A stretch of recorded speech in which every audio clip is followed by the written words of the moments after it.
had to be convinced that they would make an official law that would protect this neighborhood. And it was a tough one to convince them to do it. And finally, one of the councilmen named James Madigan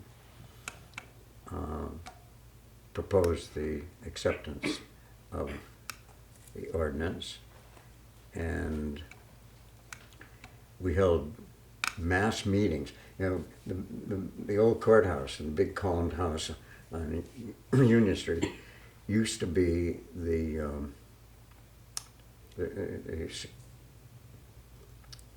108, it is 108 Union. It was a nickname. It was the headquarters of the school district of the city.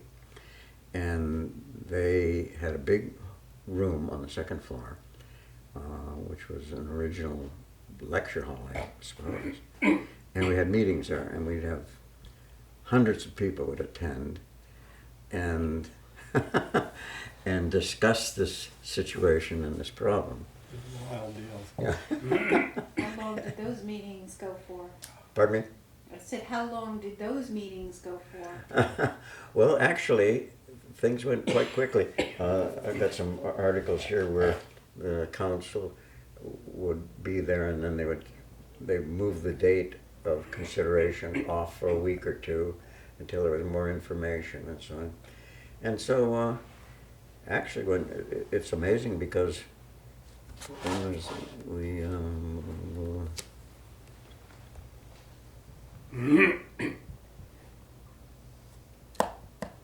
The next project then was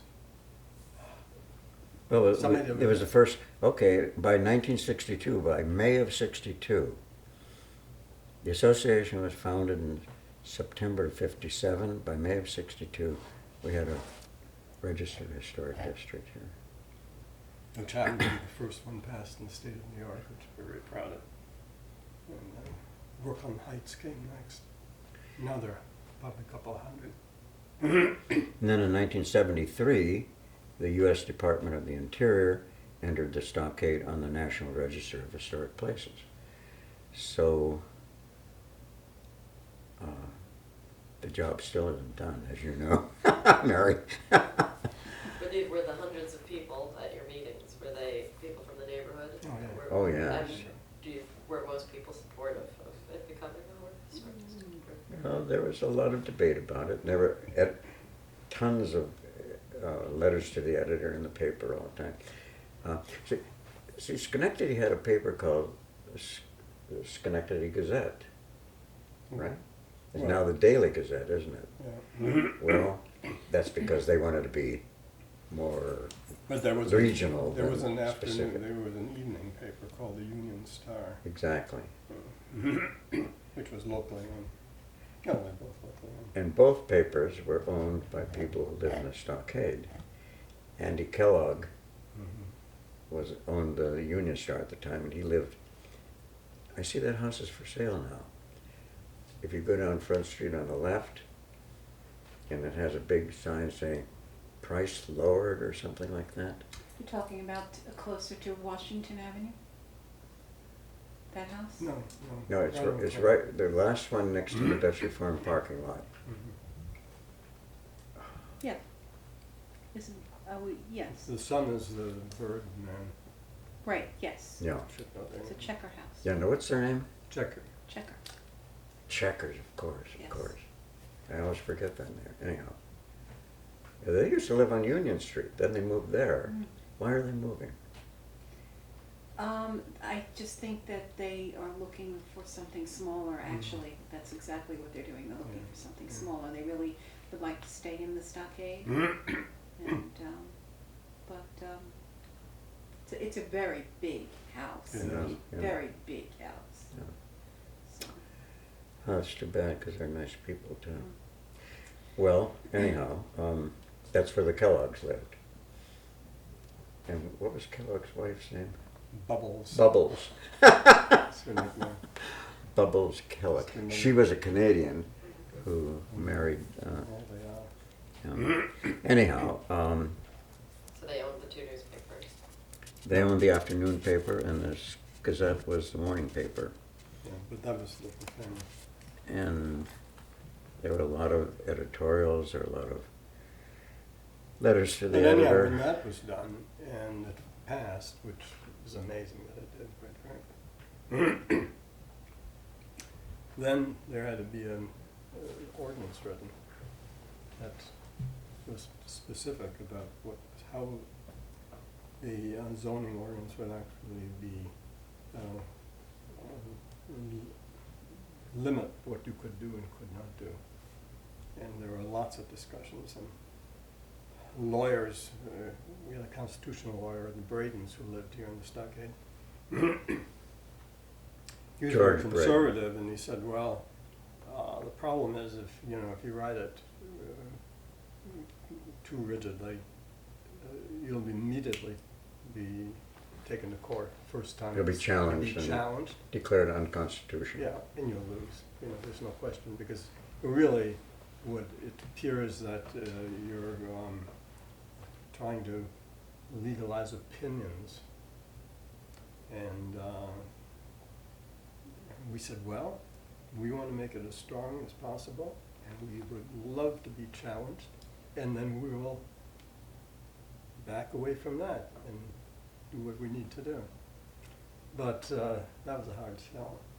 So in the end, we felt it had a lot of soft areas that we were very unhappy with. And we thought, well, we'll have to do it the other way. We'll have to just simply, through the years, make changes to bring it, or make it stronger, which we did. And But there was initially, right away there was a challenge. We said, in the ordinance, buildings would be protected that were built before 1825. And that was because the Historical Society had plaqued buildings. had plaqued buildings, only those that were built before 1825. Now, there was a big house there's an empty lot across the street, and there was a magnificent Victorian home built there. 1880s, probably. The Lyons home. And Mr. Lyons, not Lions, had a camera shop on State Street, and he lived in that house. When he died, he willed it to the First Presbyterian Church. And the church didn't want it, so they sold it to St. George's. And St. George's said, well, we don't want it, but why don't we just get rid of it, and we'll have a piece of land there in case we want to expand in the future. Well, here we were. The ordinance was in place 2 months, and they were challenging it already. And we fought it like hell. And what a fight. Couldn't stop it. But we lost because the ordinance was too weak. Yeah, in and that even more respect. important was the building behind the Mohawk Club, which is now Stockade Inn. That parking lot behind it had a really important building. It used to be The old county clerk's office. yeah, Beautiful building there. a really, really important building. And I've collected photographs of lost stockade. Was And that there also- were a number of them. And the interesting thing is, no individual has ever destroyed a home. It's only the organizations, the churches, the club. I guess that's it. Yeah, and I was going to come to churches the next. It's a very delicate deal, but churches say, if we are going to exist down here, we have to have parking, because that's what, otherwise people won't come in this day and age.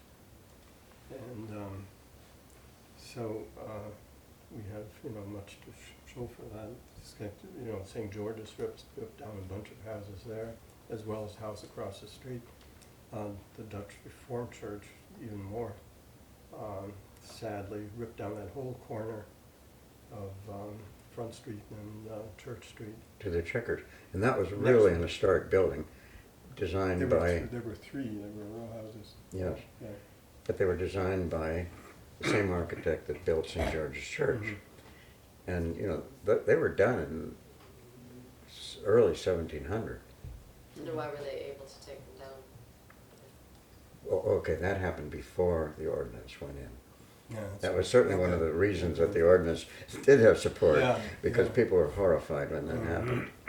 You're right. Because you never saw them. And that No, time they you got came here, down they were before I gone. got here, Yeah. Are there pictures of those homes? Oh, yeah. yes. And, I mean, it's not only the houses, that, you know, are But they tragically gone. found, They, you know, now there's just a hole, I mean, this street wall has to exist. You can't just come to a corner and go. So it was really a sad deal. yeah, that was one of the major supporting issues. Giles wrote an article about when you, see, we have continuous street fronts with houses built on both sides, originally. And then one by one, this would be pulled out, and this would be pulled out. And he likened it to having a tooth pulled out of your mouth, that you've got all your teeth and they have to be there. You So pull a it's a tooth good here and a pull a metaphor. tooth there, it's not the same mouth anymore. It's not the same person. And his article was very suggestive. But again, going back to the idea of appointing people that have clout here, we had two high militarists living here at this time. One was Admiral Kitts, who was a Rear Admiral in the United States Navy, Willard B. Kitts, and General, what was Milton's first name? Okay. Milton was general of Virginia Military Institute, which is a military institute comparable to West Point. And it was, the Confederate forces were all schooled there. Stonewall Jackson graduated from there, he taught there and so on. So William Milton, became the general, which is the superintendent of the president, like a college president. And I went there for my first freshman year because it was during the war, and I studied engineering there, and I thought that was applicable to a war effort. But anyhow, another story. So here's Bill now. He lives here on Front Street where Peter and Paul live. And Willard Kitts lived where, what's her name? She's a lawyer, English. Her husband died 2 years ago. Oh, Jeanette. Yeah, exactly. Thank you. And so they were on the board that with George Braden, who was a constitutional lawyer. And boy, oh boy, things flew, sparks. And when the ordinance was finally passed, the first thing the city had to do was establish a board of review, which is the historic district commission, still functioning. And they're the people who review your plans for what you want to do with your property. And then report back to the building inspector. Pass. So the first chairman of that was appointed as went to Bill Milton, the general. Werner was on that board, on the first on the charter force. board. And again, sparks flew. Yeah, but everybody else on the board, you know, they're totally intimidated by this guy because he had an incredibly arrogant way